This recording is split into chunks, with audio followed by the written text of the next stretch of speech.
webinar, and our special guest for the month is Samantha Varner. She is an amazing profit coach who I've asked to come on and share some of her success and her strategies to help all the rest of us who, may be on a path but need a little bit of guidance. I think she's going to be able to share some tips or tricks with us to make it a little smoother. Thank you, Samantha, for joining us. I'm excited to talk with you today. I'm really excited to be here. This will be fun. This will be a lot of good information, hopefully, for everybody. Yes. So talk to me. So what are we going to tell us a little bit about your history first? I'd like to hear that first. Okay, so I am a profit coach, and what that means is I've had a pretty varied background. I went to school, did communications and marketing and public relations, and then tripped accidentally into finance, and so lived in 3 different countries. So I am Canadian. Wow. I then, husband's oil and gas career meant that we went from Calgary to Perth, Australia, and then to Houston, Texas, which, makes sense when you think oil and gas.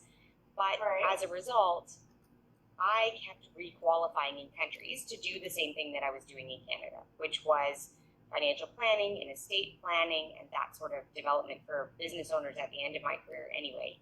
And when I moved to Texas, I had 4 little kids. Now they're slightly bigger, but there's still 4 of them kicking around here. And I had to figure out a way that I could create something that wasn't location dependent, because my thought was, are we going to stay in Houston, or are we going to end up in who knows where next? And I built my coaching business from there. And I started out doing personal money coaching for people originally, and everybody that showed up on my doorstep was a business owner. So there was that draw for people. Obviously, that's what was kind of being attracted to me.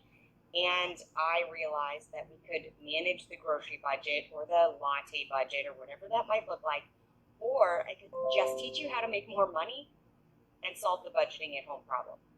So that's how the profit coaching kind of came to be. And now I coach entrepreneurs every single day to build more money in their business using my crush formula, which we can talk about a little bit, but kind of the 5 areas of business that you have to nail, and then you're going to be able to find that success.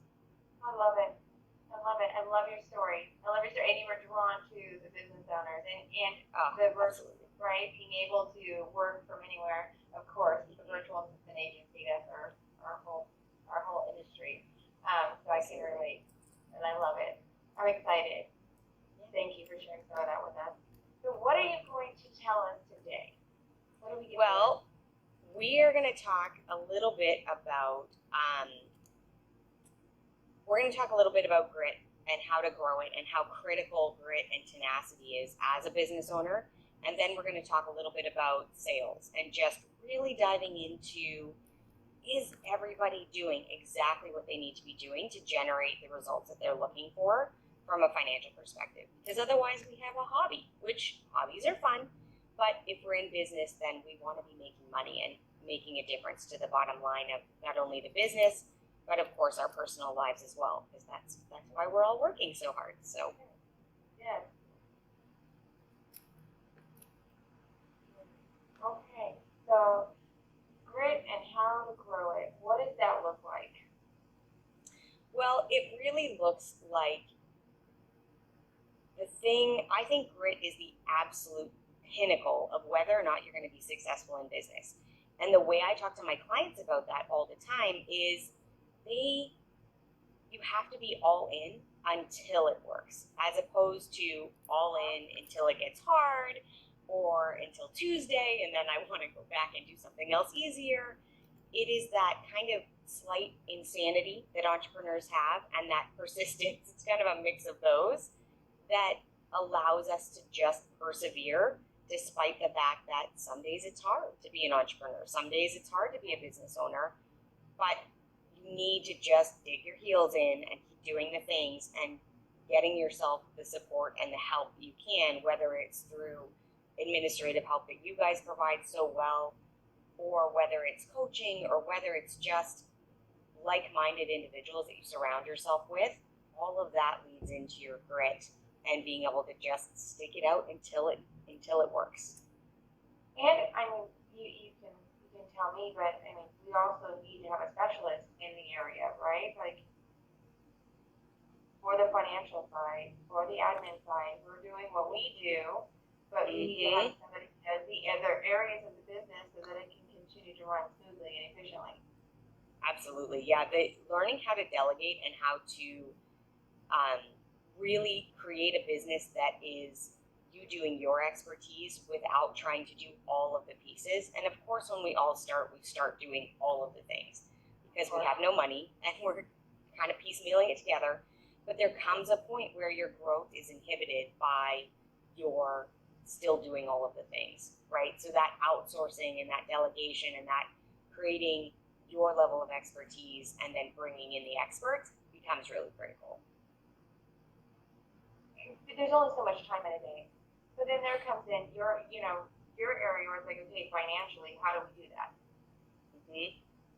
Usually you do it before you're ready, right? Usually the way that business owners in general do this is they wait until they are absolutely scrambling and unable to provide the service that they want to provide in their business out of fear. There's a lot of fear around hiring or spending money or committing to an investment.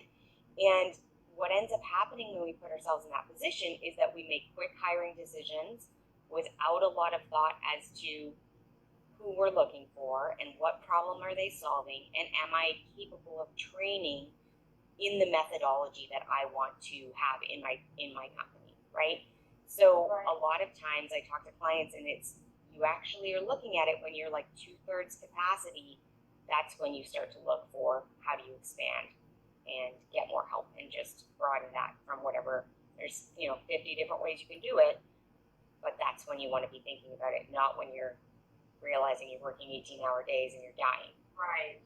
Gone right. too far. And you're drowning. And you're going, how am I going to keep up and quick figure out something and you're already at your max. Which is most of us do.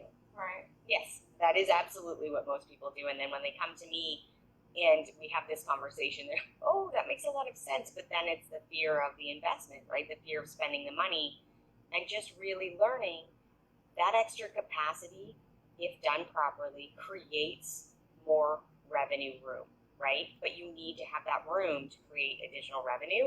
So setting it up properly when you do it, it makes it a lot easier and a lot more successful, which is, of course, the purpose for doing all of this. Right. Yeah. So, you need to be financially prepared. You need to look at it from that point of view, which is not easy, right? Some of us do not like that view, or do not like to look at it, and we're doing the career, we're doing, the role that we were in, and we're doing the business, whatever the service or the product sell or whatever it is that we're doing, and we avoid that part, right? How many clients do you get that are like that? How normal is that? Oh dear. It's pretty much everybody. Everybody has some level of financial, what do you want to call it? Financial reluctance, right? They have a hesitation. They feel like they're not good at it. They feel like they don't have the expertise. They feel like they're doing the money part wrong. They don't understand, somebody says, hey, you need to get your financial statements in order, and all of a sudden people I can see them viscerally reacting to that, like, oh, no, I don't want to do that, like that, spreadsheets or whatever that looks like, right? Right. And it is, I think, even more prevalent with female entrepreneurs than it is with male entrepreneurs. There is a difference there, and it is I think, somewhat culturally created circumstance where we all grew up in a position where the finance was something that wasn't always encouraged. Wasn't always something that, of course, you can do this. Of course, you can figure out the money. It's just numbers. And in reality, it's like 5th or 6th grade math. None of us are doing complex equations. We are doing like adding and subtracting. All of us can do that. And I think that's something where it is everybody. That everybody has some piece of this fear or shame that comes around the money, and finding somebody that you can talk to that you don't feel judged and you don't feel like it's a problem, but it's actually just a skill to learn, just like any of the other skills that we've learned in our business or elsewhere. So that's what you do for your clients. It is a portion of it, yeah. Yeah, so what I do with my clients is I feel like there's 5 areas of business that are critical. So that's that crush formula I mentioned earlier. And the first part of it is the core of your business. So it is the piece of it is the why behind what you're doing. So part of that is why I love the thing I sell or the thing that I provide. Also, why I do this, why I chose to open a business and create this entity that creates that service for people. And having that very clear and very upfront in your thinking really helps on the days where it feels hard or where things go sideways or whatever that looks like. We all know as we sit here thinking like, oh yeah, okay, I know exactly that day. That was last Tuesday and it was terrible. But right. You have to be really clear on like, why is this better than a job? Why don't you just go back to whatever your occupation was prior to starting your business? That piece, keeping it really tight, is important. And then secondly, then we talk about the revenue side. So the revenue is, what do your numbers look like? What do you understand about them? What questions do you have about them that you don't understand? How much time do you spend in your bank accounts or with just your accounting to understand when you have capacity to outsource, right? At what point is your budget adequate for that, and how do you determine that in your company? All of those financial pieces are a big part of what we do with clients.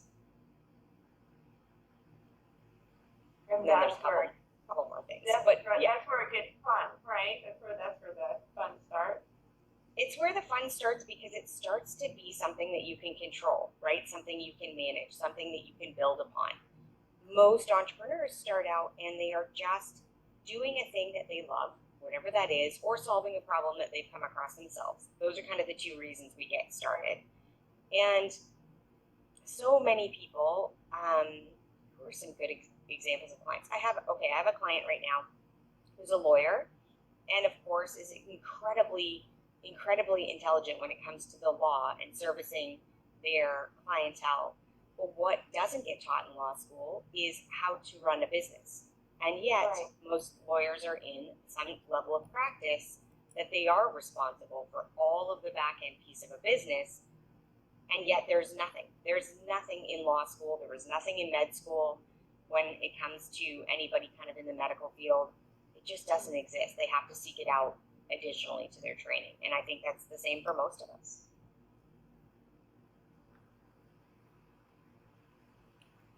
What's one thing you would say is a good practice for them to start in order to help with that? Where do they go? Where do they start? The number one thing is creating kind of a money date within your business and really sitting down and putting an unmovable appointment on your calendar to be looking at the money of your business every month. So really getting comfortable. Now, if you're at the point where you're like, my money is combined with my personal money, or my money, I don't separate out my expenses very well, or I haven't categorized them, or I know I need to buy a software to do this, and getting started and that sort of thing is prohibitive. You can start at any point with this, right? You can be very, very capable of having an accounting software or bookkeeper, and you're doing all of that already. You still need to have hands-on, eyeballs on in your business. Or if you're at the very beginning, start a spreadsheet that is income and expenses, right? 2 sheets, and you're running what clients generate what income and what is the projection. So if you've got, for instance, like me, I work with clients for 6 months. So when clients sign up I'm putting them in there for, July, August, September, October, November, December. I can foresee what my revenue should look like, and that's how I'm doing that. So I can always see when I'm going to end up with an opening in my practice to be able to fit somebody else new in there. And then it's on the expense side, it is very much, especially for online businesses, you're looking at, if you have Canva Professional, if you are spending money on a software like a scheduling software, whatever sort of items you have, putting them all down, knowing how frequently you're paying them, whether you've chosen to do an annual payment with a little bit of a discount or a monthly payment, and just seeing that will allow you to see what is the keep the doors open amount of money you have to make month in, month out to create your business, to still stay open. And that's the first part of it, right? And it can feel really, really hard to do it the first time. But then if every month you're just in there and double checking and seeing your revenue go up and tracking those new clients or the new expenses, you can make decisions about adding additional expenses. Are you in that position? Do you have enough revenue and be able to forecast future revenue to justify that new piece of software or updating your computer or whatever it might be in your business, right? But you can't know that. Too many people make those decisions without looking at the numbers, and they're just like, yeah, I need this thing right now. And it's like, And just maybe you do, maybe you don't. Not always your best choice. probably not. No, but lots of people do it, right? Lots of people just don't even go through, except for at the very end of tax season. They're getting close to having to file their taxes, and they're quickly coming up with these numbers. They are, struggling to go through bank accounts and figure out what they've spent. You're probably not getting to write off and accommodate for everything that you're spending either, if you're not doing it in a methodical way. Right. Things get lost. They do get lost. You lose those receipts from that lunch that you took your potential client to, right? Not completely about it, right? Yeah. So it is the kind of thing where it's like, is it hard? Yeah, a little at the beginning. I'm not going to lie, especially if you're intimidated by it. But also, is it 100% doable? Yes, it is. You just have to be like the mom and make yourself do the homework, right? I love that comparison. As mothers, yes. Yeah, right? It's homework time, whether you like it or not. Kicking or screaming, sit at the kitchen table and get your numbers done. You just gotta get it done. And reward yourself with a coffee or a glass of wine or whatever that might look. Whatever you're feeling at that moment. So Yeah. I appreciate all of that information. It really, it's not easy being a business owner. Financial stuff is always very tricky. I know you were going to share with us some sales mastery tips. I know we've been on for a little bit, but I really would like to hear a little bit about that from you. Okay, so I'm trying to think of the best, most concise thing that you can take away from this. I think when it comes to sales, there's two things. First, you need to realize that no matter what, you are the number one salesperson for your business. Whether you have outsourced sales, it doesn't matter. You are the number one promoter of your business, and the sooner you get comfortable and confident in that role of being the number one salesperson, the better you go out in the world and share what you do and speak about it from a position of not that sleazy feeling, not that icky feeling, not that persuasive, graspy feeling, but from a place of, I have an amazing service or product that solves a problem that I know exists in the marketplace, and it is in your best interest for me to share that with you. Then, of course, knowing that the consumer always has the choice of whether or not this is the right fit for them in the moment, given what you're offering. So embracing that, and I have more entrepreneurs that come to me and say, I don't want to be salesy. And I'm like, okay, well then business is going to be hard because there will be no sales. You have to be salesy from the perspective of you are your biggest promoter.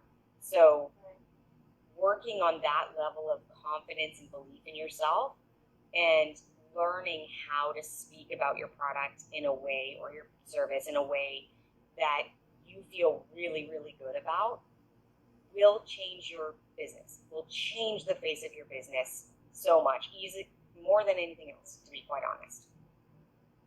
I couldn't agree more. Even personally, right? I think about that, and it's so true. We start our business, it's our business. We started it. We have passion. We know the why behind it. You can bring a salesperson in to make calls or to, do all of the techniques that are out there in order to get, new business. But in reality, they're not you. They're not the business. They didn't start it and have the view, the image, the dream of what it's going to look like at the end. So it's not the same. It's never going to be the same as what you should be doing. I agree. Yeah. And the other thing I think is really, really taking, again, a very adult-like evaluation of how much time are you spending promoting your business. Most people are not doing enough. Most people are not talking about their business enough. They are not getting out there enough. They're not meeting people, telling them what you do, and making offers if it feels appropriate. That is the reason why most people don't have the revenue that they want to have in their business. It's very rarely, my software is messed up, my website's not good enough, I need to blog more often. It's none of that stuff.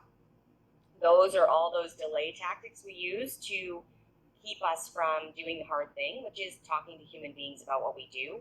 So taking that honest look and kind of saying, okay, am I really doing this in the way that I need to be doing this? Am I doing this the way that I would anticipate an employee? Like, am I a good employee when it comes to sales?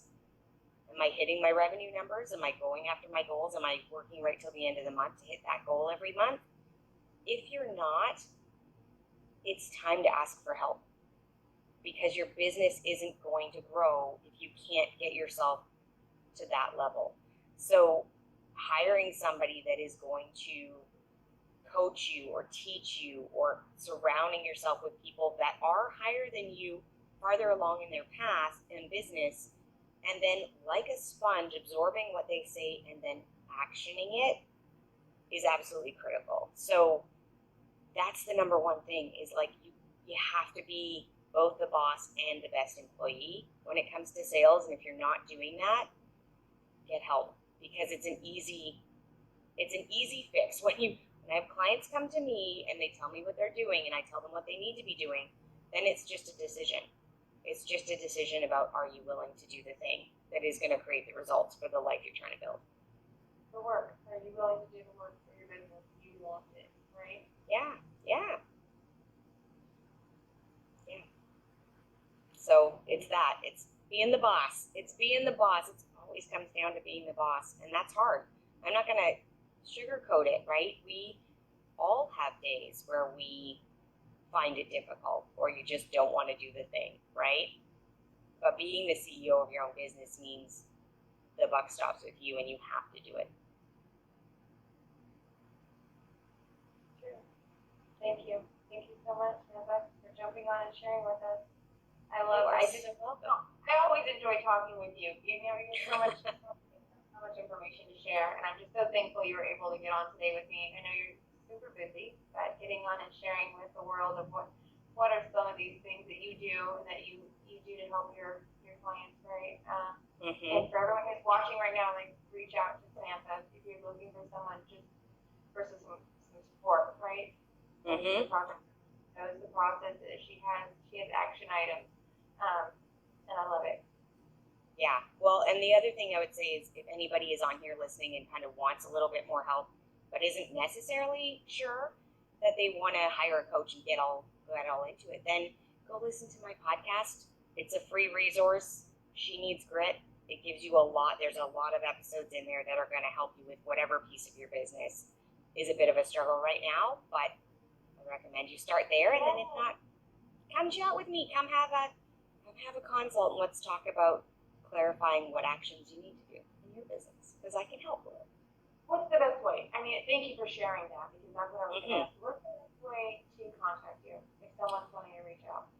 Yeah, the best way absolutely is on Instagram. Just DM me on Instagram. It is shecollective.biz, B-I-Z, or B-I-Z if you're Canadian. So just pop right into my DMs on Instagram and we can have a conversation. Great. Okay, well, thank you. Thank you again, Samantha, for joining us today. Thank you everyone for watching. Until next month, my name's Amber with Free Virtual Services, your growth coach.